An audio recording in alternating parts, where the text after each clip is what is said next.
Welcome to the daily analysis of Bitcoin, in which we have hit two trade profits just another time today after almost perfect entry.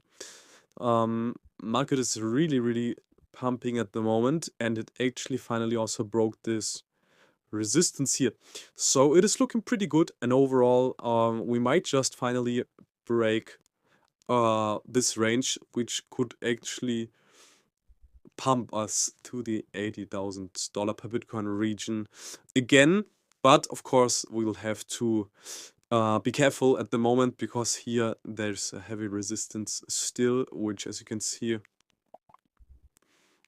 got hit once, and that led to a further takeoff and sell-off earlier in start of February.